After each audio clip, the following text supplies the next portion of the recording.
fait différentes visites. Et cet été, on va avoir des visites dans 2 églises. L'église Sainte-Thérèse, ça sera fait par ma collègue, ça sera les 150 ans de Thérèse de Lisieux. L'église Saint-Yves, alors je ne parle pas de la maison, je parle de l'église Saint-Yves, qui est du côté de la Ville-Éliot. C'est une église en matériaux bruts, vraiment quoi. Et l'architecte a créé vraiment toute une ambiance dans cette église en jouant sur la façon d'utiliser le béton allié avec des vitraux. On a plein de vitraux. Cette visite, je la fais à 8h15 parce que j'espère toujours le coucher de soleil dans les vitraux parce que c'est juste merveilleux. On a ces reflets de lumière sur le sol, hein, du bleu, du jaune. Je vous dis, en matériaux bruts, donc du bois, de l'ardoise, du béton, des vitraux. On a des visites nocturnes, de manoir en manoir. On part de l'auberge de jeunesse, ça c'est ma collègue Sophie qui le fait, de l'auberge de jeunesse, je ne sais pas si vous la connaissez cette auberge de jeunesse, elle vaut le coup d'œil, hein. C'est un manoir du 15e siècle qui est vraiment très joli. Et puis voilà, elle part en balade là-bas. Bonjour. Dans les visites nocturnes, moi j'en fais plusieurs sur les débuts de l'aviation. En 1909, imaginez la première fois qu'on voyait des personnes voler sur des machines plus lourdes que l'air. Et puis ce type de visite-là, je l'utilise comme support et je le décline de différentes façons. Il y en a une, c'est des avions, comment on s'orientait avant le GPS. Hein, les sextants, les étoiles, je ne sais pas, la mouche sur les arbres. Et puis on finit par de l'observation d'étoiles. Parce que dans mes visites, j'aime bien avoir souvent des passionnés. Et là, avec Alain Leguet, qui est responsable de l'association Astronomie, eh bien, on fait de l'observation d'étoiles, bien sûr, quand le ciel le permet. Jusqu'à maintenant, ça a été super. Ça a toujours marché sur les visites qu'on a fait. Les gens viennent avec un petit fauteuil, ils s'installent, ils regardent les étoiles. Donc voilà, ça c'est une visite nocturne. J'en ai une autre comme ça qui est sur les avions, le biomimétisme. C'est le fait de s'inspirer de la nature pour pouvoir construire, inventer.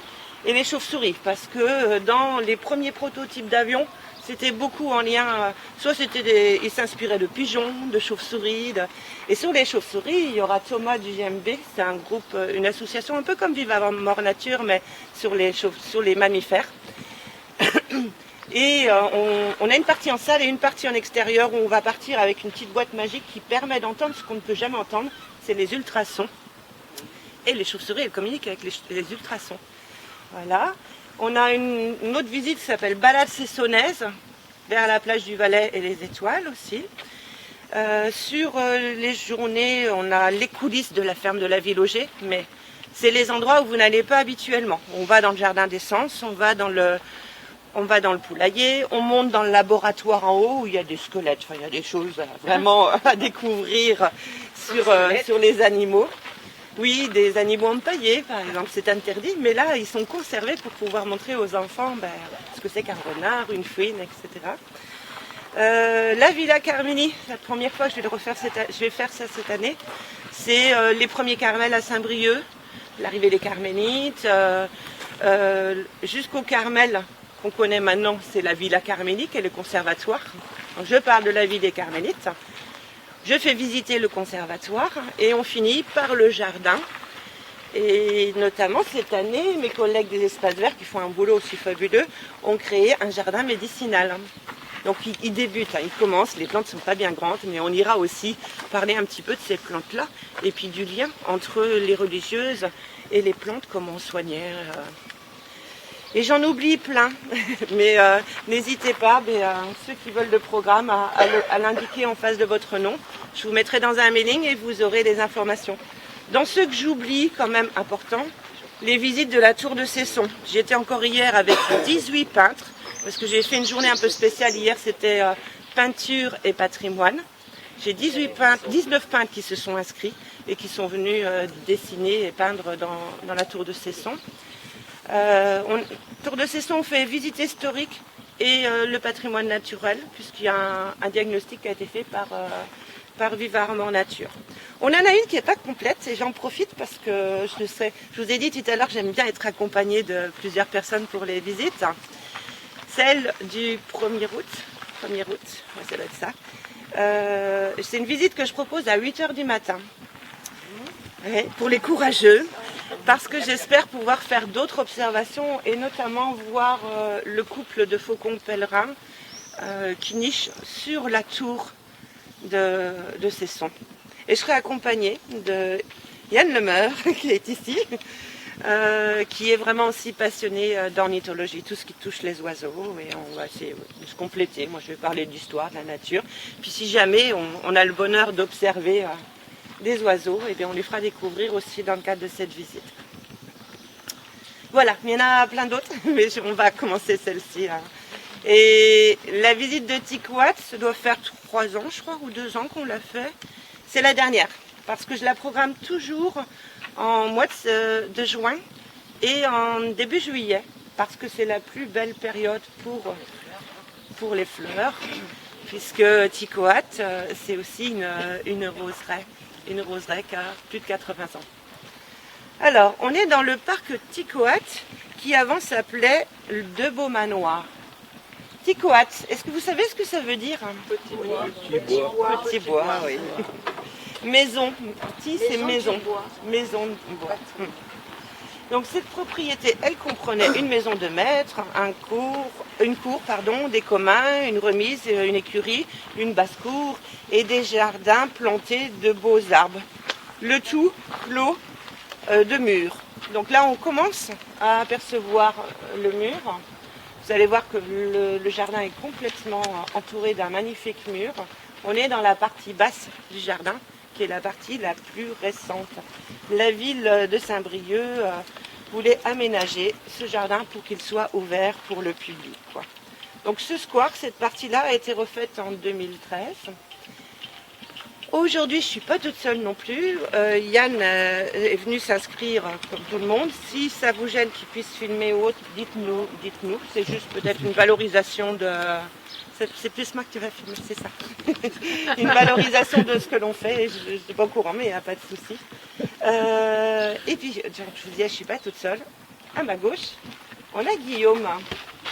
Alors, Guillaume, il travaille aux espaces verts. Et c'est le jardinier du parc. Et quand je suis venue au début faire les visites, il n'était pas associé. Puis très rapidement, je me suis dit, mais il a sa place pour parler de la taille des roses, des choses que moi, je ne vais pas forcément parler. Donc Guillaume est là. Voilà. Bonjour à tous. Donc le square, il a été refait en 2013. On a un espace jeu, un espace pour les chiens. Et au niveau végétal, je vais passer le micro. On va se filer le micro parce qu'on n'a qu'un émetteur. Donc voilà, ça va être comme ça. Il va vous parler de ce qu'on peut trouver au niveau arbustes et arbres sur cet espace.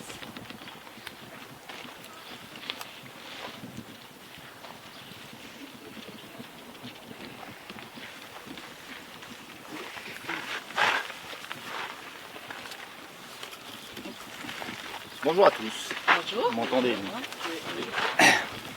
Donc, ici, donc, on a refait, comme on disait, le square en 2013, où à l'époque il y avait aussi déjà un espace jeu, mais principalement de l'herbe.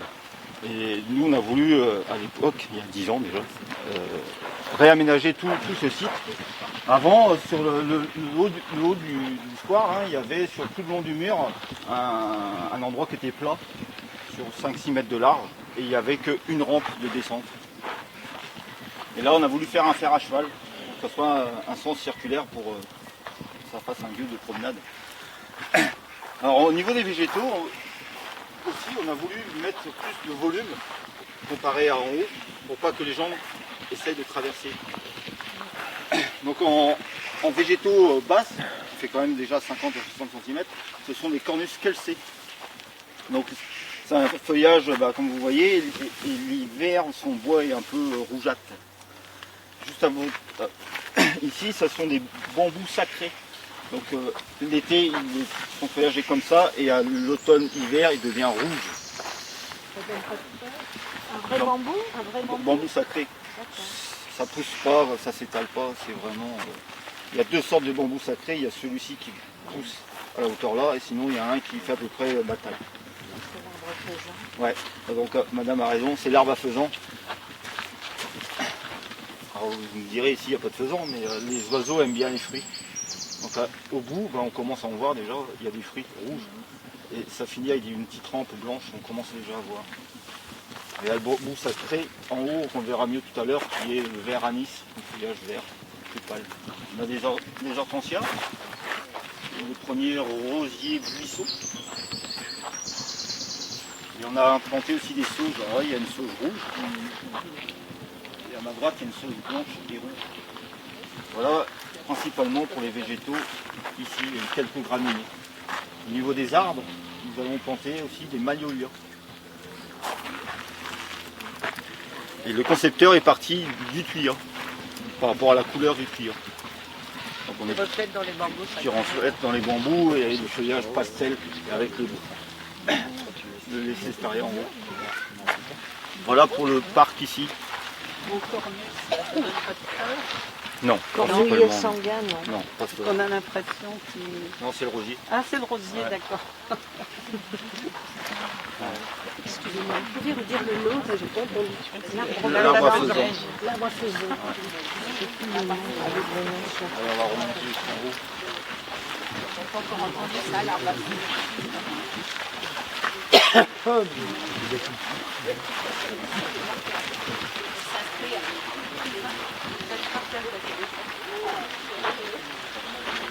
Il nous montre du lilas qui ressemble pas à du lilas. Alors les fleurs sont identiques, mais beaucoup plus petites. Ouais. Et ça sent aussi. Hein. C'est le lilas d'Inde, c'est ça? Mais normalement, c'est en arbre. Euh, Là, c'est un d'Inde. buisson, non? Non, même pas, c'est lilas de Perse. D'accord. Ah, de Perse. Oui, de Perse. Ah oui, Ouais, pas de Perse. d'Inde, Oui. oui. Ah. Comme le lilas, mais D'accord, c'est pas pareil. Donc la floraison est terminée alors. La floraison du lilas est terminée là. Ah oui, oui, oui, pour venir au printemps. La cestéria, voilà. Le nom. là on est les arbres. à- Oui.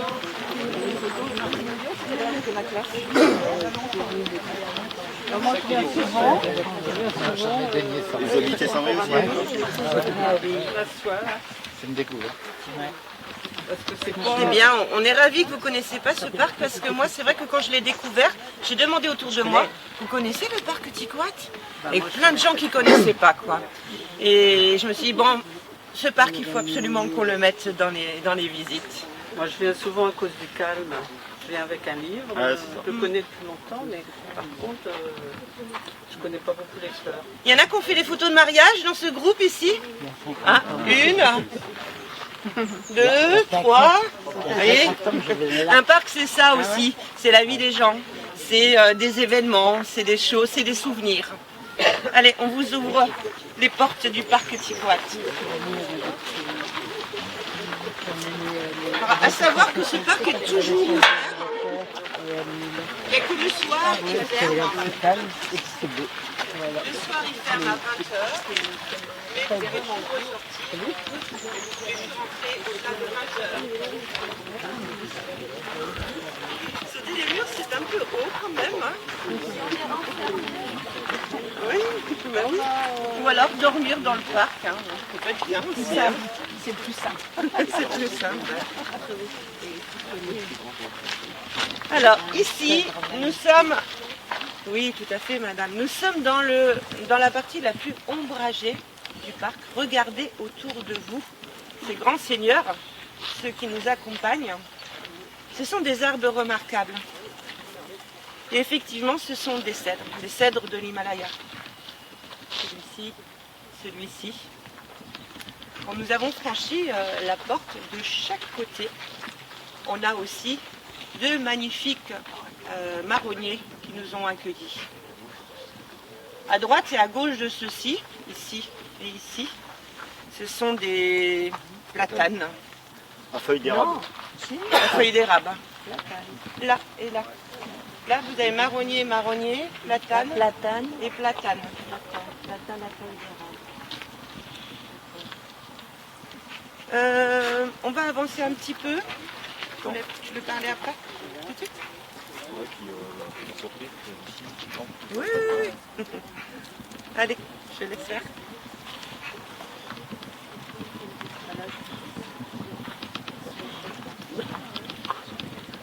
Alors, derrière moi, le dernier arbre qui est à la droite là, ce sont un hêtre pourpre.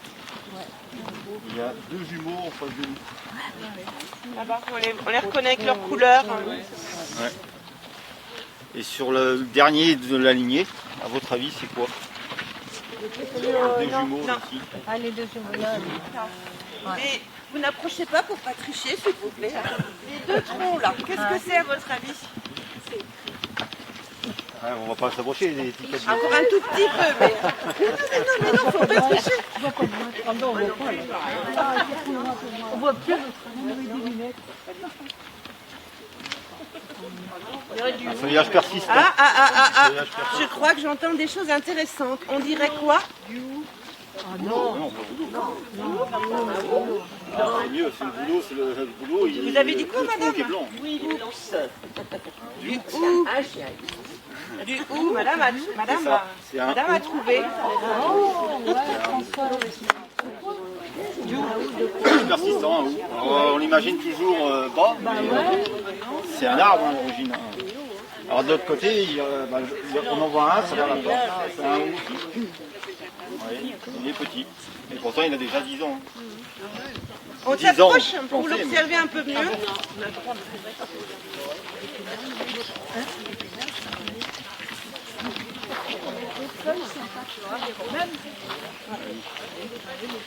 Alors,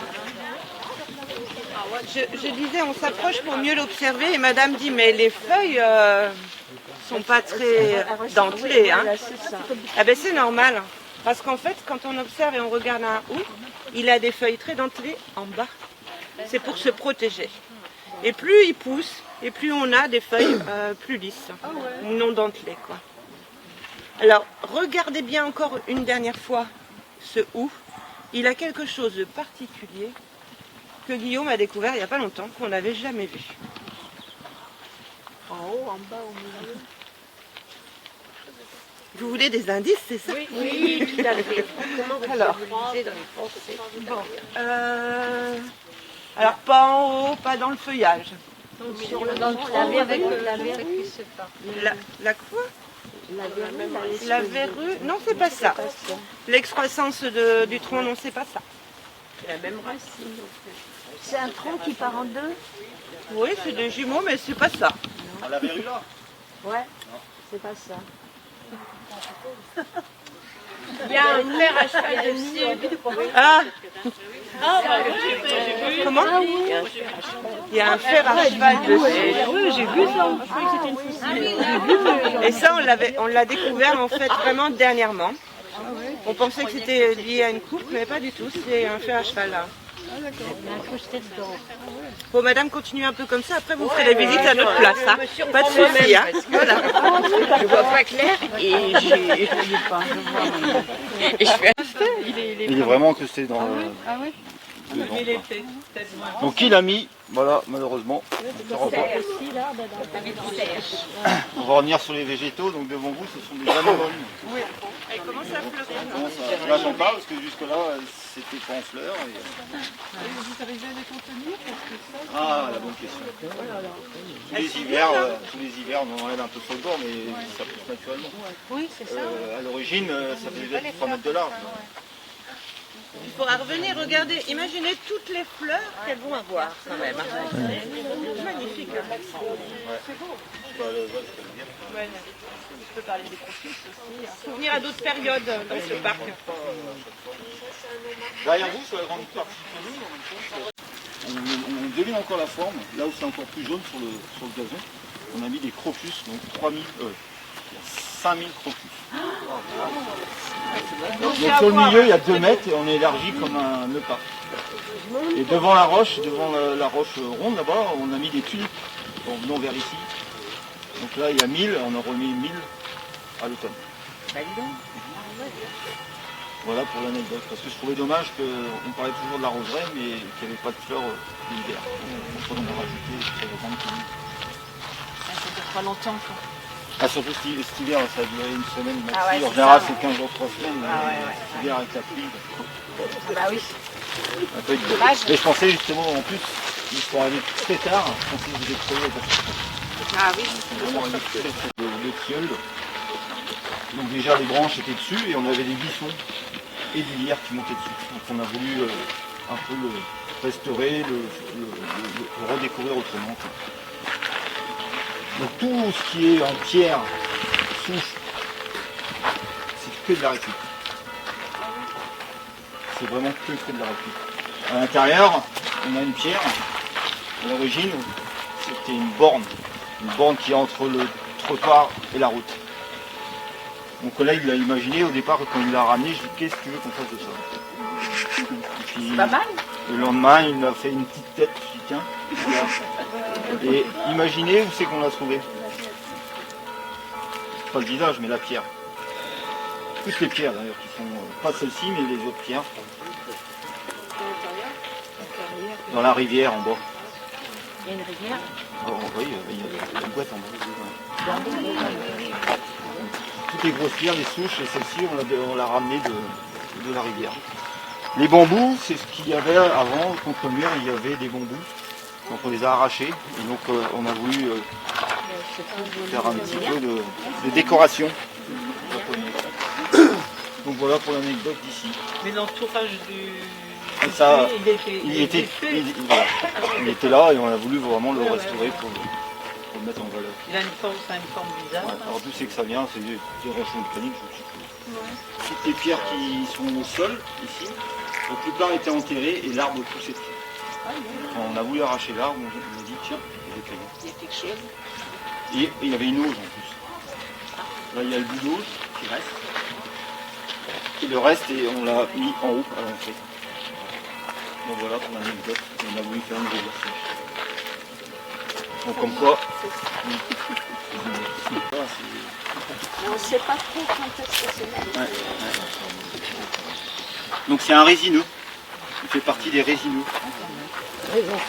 Et c'est un résineux mais avec des feuilles quand même, c'est ça qui est vraiment, il perd ses feuilles à l'automne, et son feuillage est jaune. La particularité, c'est qu'il a survécu à Voilà, l'atomique. c'est ça, d'ailleurs, vous m'avez devancé. C'est l'arbre qui a survécu à la bombe atomique.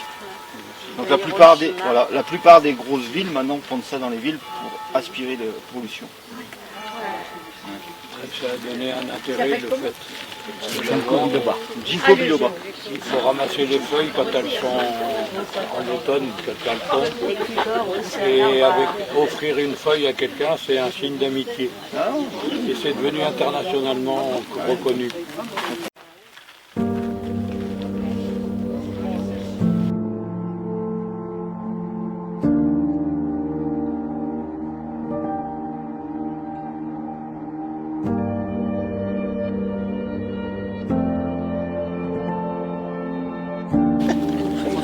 Jaune souvent c'est la mauvaise herbe. Parce que c'est Non, c'est l'herbe sauvage. C'est des plantes sauvages, pas mauvaises. On a aussi un autre érable qui fera la même grandeur que celui qui est au fond. Ici on a un Cornus cousa, c'est dommage, il y a quelques jours il était encore en fleurs. Ça fait des fleurs comme ça, roses, qui est vraiment sympathique et ça fera 3 on peut dire,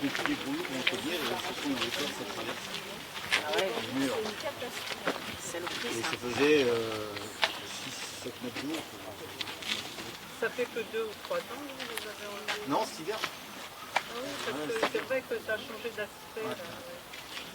Celle-ci, à votre avis? C'est de la sauce. Quel type de bruyère? Ah, c'est une bruyère, non? C'est une bruyère. Avancez, comme ça tout le monde va voir. Une bruyère d'Irlande. Ah, c'est une bruyère. Ouais, d'Irlande.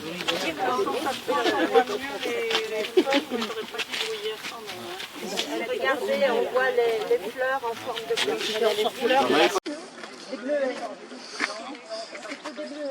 Centaurée. Non, pas ça, c'est l'autre. Ça. Ça ressemble à la Ça, si. des petites feuilles, ça va. Voilà, celle-ci, c'est l'agapanthe. Là aussi. Celle qui est à côté avec les feuilles blanches et vertes. L'agapanthe, ça vient, je vais dire.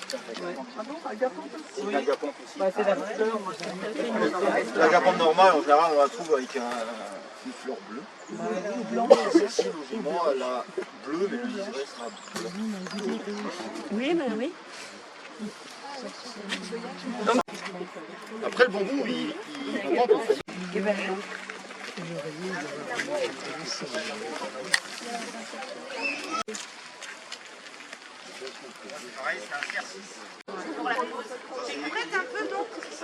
Une fleur bleue et blanche, regardez.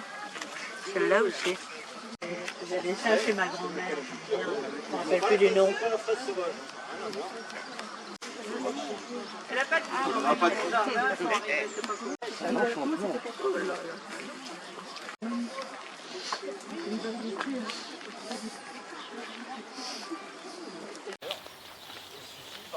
Au niveau des serres, parce qu'on fallait déplanter là où il y a eu les travaux.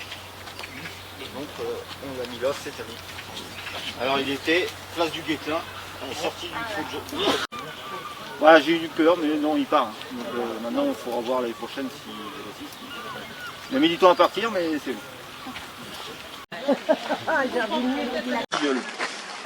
On est obligé de les abattre parce qu'ils étaient malades. Il y avait des champignons et en tête ils étaient creux. Parce que tous les 2 ans, la plupart des aliments sur Saint-Brieuc, ce sont des tilleuls. Et ceux-ci, malheureusement, étaient malades. Et tous les 2 ans, donc, comme je disais, on était obligé de tailler. Alors c'était compliqué parce que les élagueurs étaient obligés de monter de plan. Et comme c'était creux, c'était dangereux parce qu'ils étaient pas en pleine journée. Tu tombes dedans, dans le trou. Ah non, parce que c'était des branches comme ça, mais disons que tu t'appuies dessus, ça casse. Ah, quoi. ça casse. Il y a 2 ans, on a eu une grosse branche qui est aussi gros de ma cuisse, voire même plus gros, qui est tombée en pleine journée. Donc en même temps, Ouais, c'est dangereux là. Donc, malheureusement, 31 arbres. On en a replanté 16. Mais sur le quartier, Mais sur le quartier, c'est 16 magnolia. Et c'est pas les mêmes qu'en bas. Et dans le quartier, on a planté, là d'ici ça ne se voit pas, mais on a planté 300 arbres. Que pour notre équipe. Derrière chaque table. Vous voyez, et différentes sortes, des chênes, des châtaigniers, des noisetiers. Voilà, on a essayé de. Plus des friquets qu'on a plantés il y a 2 ans. dans la vallée. Dans la vallée. En dessous, entre l'Europe et puis Balzac. Donc vous voyez, on ne fait pas que arracher. Heureusement. Heureusement. Tu veux qu'on les laisser André? Oui, tu veux là-bas.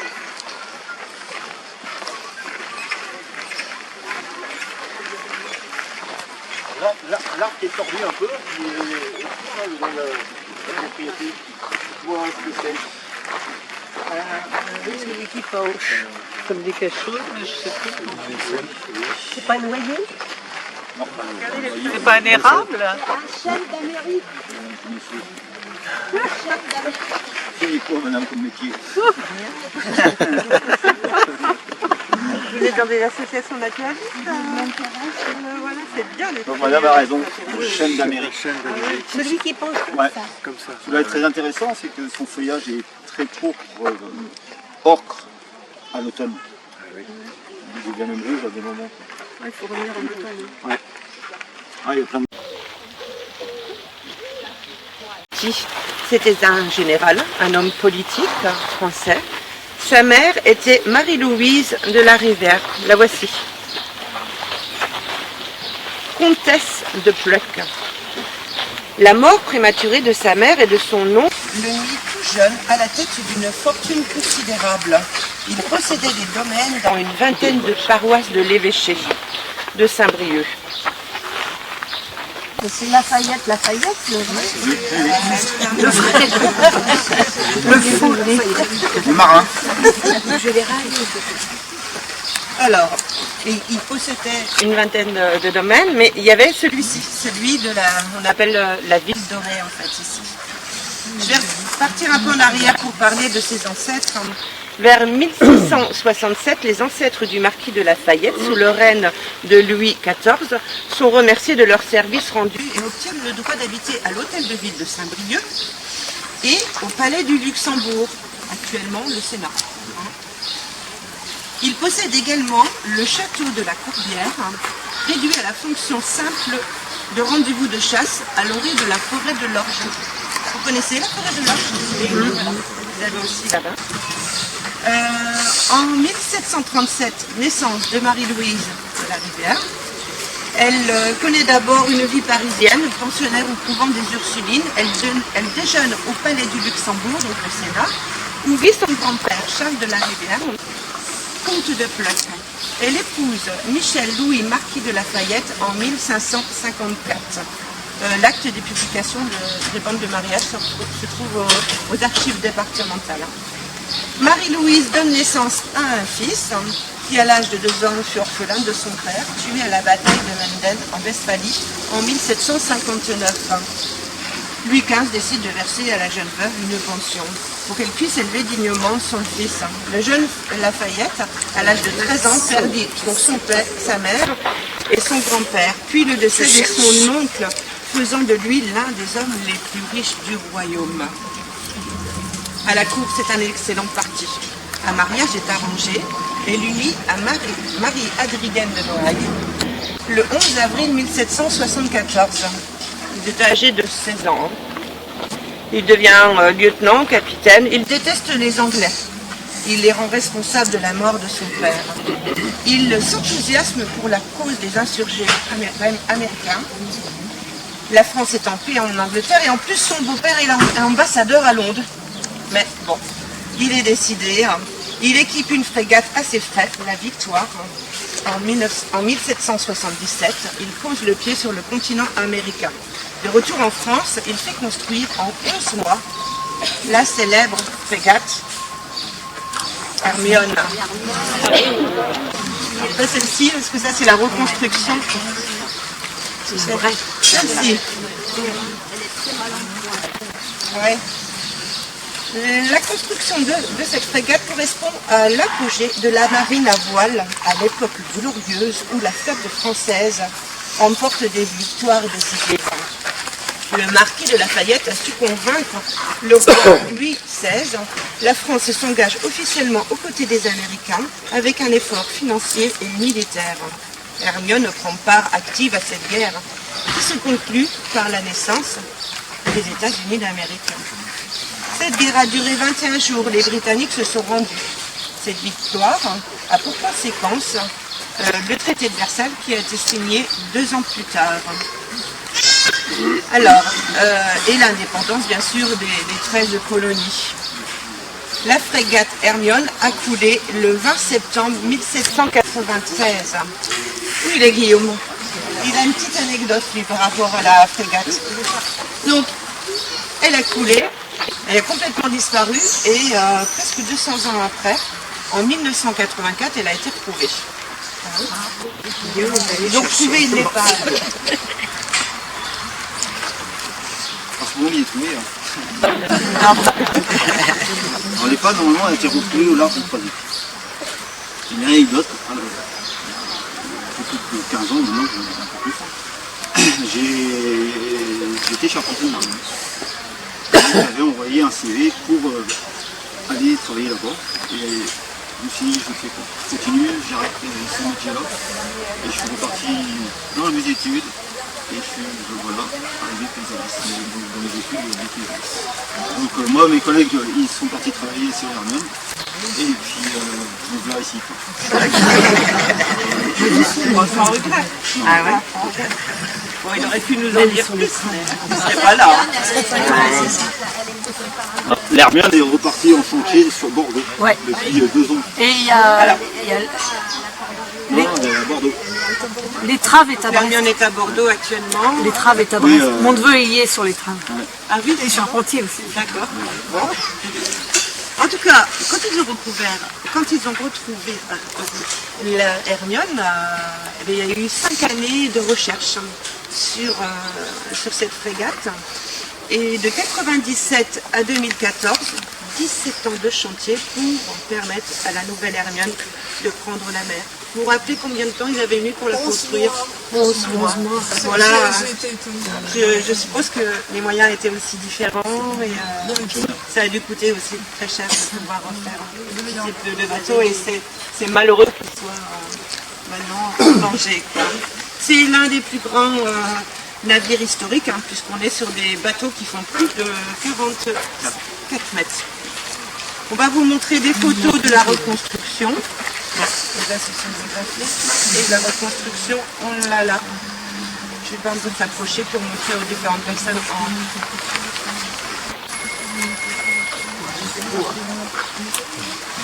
C'est beau, c'est beau. Lafayette touche un nouvel héritage breton dans 21 paroisses. Il possède des moulins, des manoirs, des métairies, des châteaux de 5e ouest, etc. Il me semble, alors il faut que je vérifie, mais il me semble qu'il possédait peut-être le moulin maréchal. En tout cas, il y avait des moulins dans le Gouette. Le moulin maréchal, je le fais visiter bientôt là. J'ai 2 dates. J'ai visité le moulin en bas du Gouette et des poissons et aussi des plantes. Pour en revenir au marquis, malgré cette immense fortune, Lafayette était souvent à court d'argent. Je vais vous parler, après la vente donc, du marquis de ce domaine, qu'on soit bien d'accord, il avait plein de... Donc il n'était pas forcément ici, mais il avait plein de cas de domaines. Mais c'était l'occasion, avec le nom de la rue et tout, de rappeler cette histoire. Pour le reste, je vais vous parler des autres propriétaires. Ça a été plus compliqué à trouver aussi des éléments parce qu'on est dans le domaine privé. La ville est propriétaire de ce parc, mais récemment, alors que, enfin, il y a 80 ans, mais... donc j'ai quelques éléments, mais pas énormément non plus. Mais dans les différents propriétaires qui sont venus ici, on avait pas mal de capitaines de frégates, des armateurs, des pilotes, pas mal de gens qui ont voyagé. Alors, après, donc c'était... il y a eu différents propriétaires, dont un juge qui s'appelait Guy Fulgence, puis Arnaud et jusqu'en 1882. Enfin, les derniers propriétaires avant la ville, c'est la famille Vitu de Kéraoul. Au XVIIe siècle, c'était une seigneurie de Kéraoul à Paimpol, une famille de négociants qui a fait fortune. Elle possédait beaucoup de terres aussi, des maisons, des fermes. En 1693, Jean-Louis Vitu, né à Saint-Brieuc, était le seigneur de Kersin. Sous Louis XIV, conseiller secrétaire du roi, les conseillers monnayaient fort cher pour être attachés à la grande chancellerie du Parlement. C'est à cette époque que cette famille a décidé à acheter un titre de noblesse sous Louis XIV. Beaucoup plus tard, en 1882, les descendants de cette famille s'installent ici, au manoir de Ticoat. Il était où, maman? J'allais vous poser la question, est-ce qu'il y avait une maison ou un manoir? C'est la maison qui est derrière? C'est cette partie-là, en fait. Voilà. À cette période, quand on parle de manoir, en fait, dès qu'on a 2 étages, on est déjà dans un manoir. Et si c'est des constructions plus récentes, il me semble que c'est des villas. Voilà. Jean-Pierre-Marie Vitu de Kéraoul, né en 1810, se marie à Honoré René de Bellay. Ils ont 6 enfants. Jean-Pierre meurt en 99, Honoré reste à la maison, Roger, un de ses enfants, devient propriétaire. Alors Roger, lui, il était capitaine de frégate. On pense qu'ils ont ramené aussi certains végétaux du parc, parce que quand on regarde les arbres remarquables, ils étaient déjà là quand la ville a acheté, et ils ont plus de 150 ans, voire 200 pour certains. Donc Roger, capitaine de frégate, a eu 3 enfants. Jean, qui a été aviateur, qui est mort à la Première Guerre mondiale. Pierre Guy, donc Pierre Guy, on va pouvoir le montrer. Alors nous, aux archives, on arrive à trouver des actes de naissance, comme ça, vous voyez. Donc on arrive un peu à retracer la vie de certaines familles. Alors, Pierre Guy, c'est celui-ci à droite, tu peux montrer si tu veux au public. C'est le fils. Et il était capitaine aussi de frégate.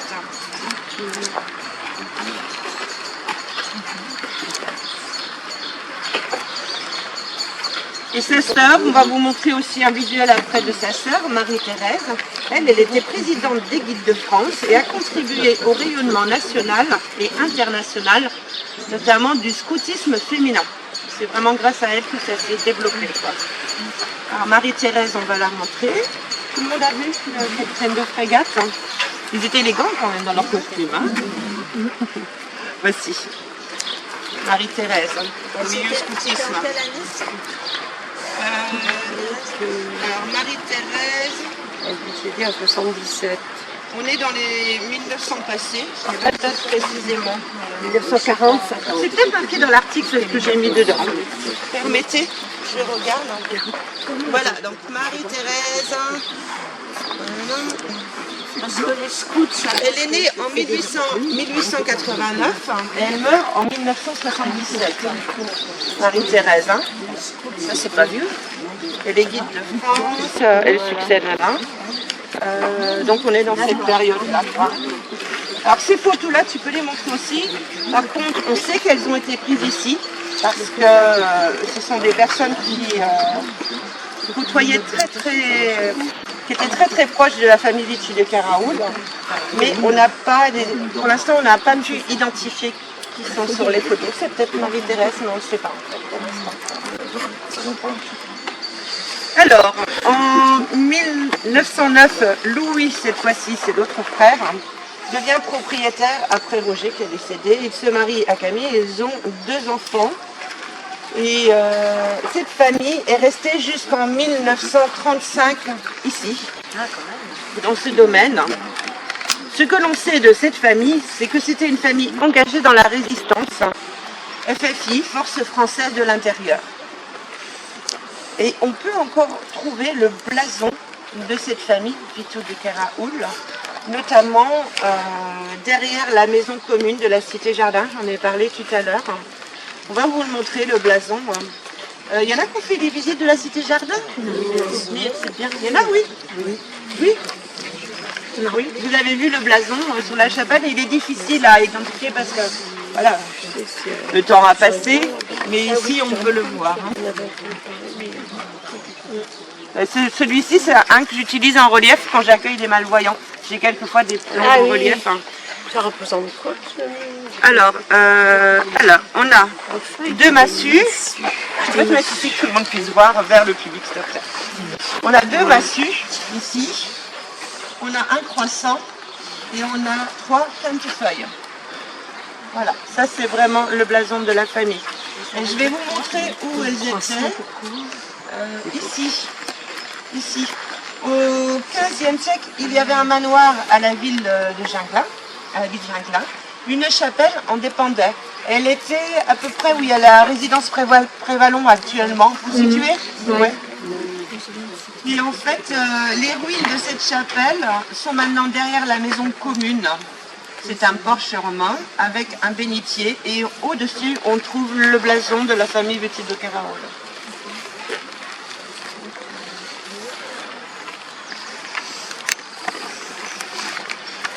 Après, c'est une visite qui évoluera certainement parce qu'il y a encore d'autres choses à découvrir.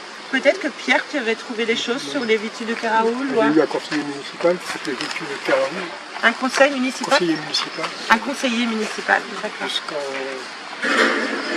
voilà, municipalité 65, non 80. D'accord. Mais il était conseiller municipal, je ne sais pas son prénom. J'ai essayé d'en contacter quelques-uns, j'ai envoyé des messages, mais je n'ai décédé, pas de réponse. Il a été conseiller municipal 7 ans, 6 ans. Alors Pierre a fait pendant des années des discours d'histoire. Oui.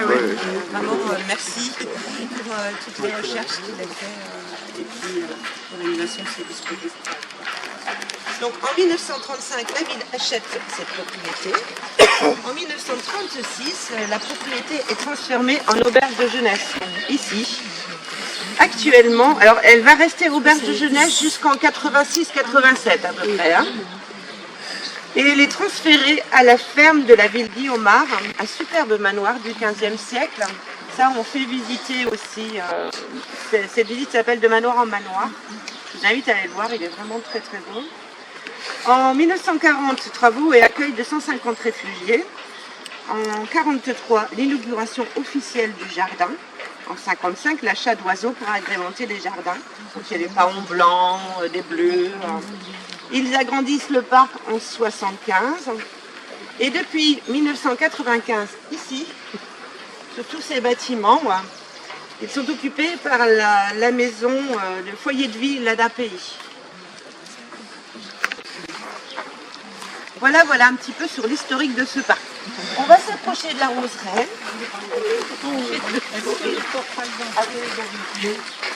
On n'a pas trouvé d'informations sur le portail. Mais on va faire encore d'autres recherches.